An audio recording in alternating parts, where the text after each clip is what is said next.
Mastering Ballet Terms, Understanding Chassé in English. Hello, everyone. Welcome back to our channel, where we dive into the fascinating world of language learning. Today, we're exploring a term that's a crossover between the worlds of dance and English language learning: chassé. Whether you're a ballet enthusiast or just curious about new English terms, this video is for you.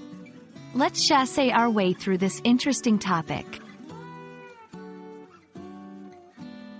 Chassé is a term borrowed from the French language, a common occurrence in English, especially in specialized fields like ballet. It literally translates to chased in English. Understanding the origin of words not only helps in grasping their meanings but also enriches our vocabulary and comprehension of the language. Pronouncing chassé can be tricky, as English speakers might be tempted to pronounce it as it's spelled. However, it's pronounced more like chassé. It's crucial to get the pronunciation right, especially when using the term in conversations or dance contexts. In ballet, chassé is a specific dance move. It involves a dancer gliding across the floor with one leg chasing the other. Think of it as a smooth, sliding step where one foot literally chases after the other. It's a foundational move in ballet, often used in various combinations and routines.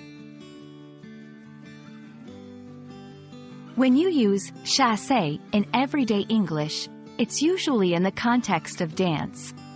For example, the dancer performed a beautiful chassé across the stage. Remember, it's a specialized term, so its use is somewhat limited outside ballet discussions. However, knowing such terms can be incredibly enriching and adds a layer of sophistication to your vocabulary. Why learn terms like chassé? For English language learners who are interested in dance, knowing these terms is essential. It not only helps in understanding ballet better but also demonstrates how English incorporates terms from other languages, reflecting its diverse and inclusive nature. And that's a wrap on chassé. I hope you found this journey through the ballet lexicon both informative and enjoyable. Remember, learning a language is not just about grammar and vocabulary, it's also about understanding the cultural and artistic nuances that come with it. Keep exploring and expanding your horizons, and as always, happy learning. See you in our next video.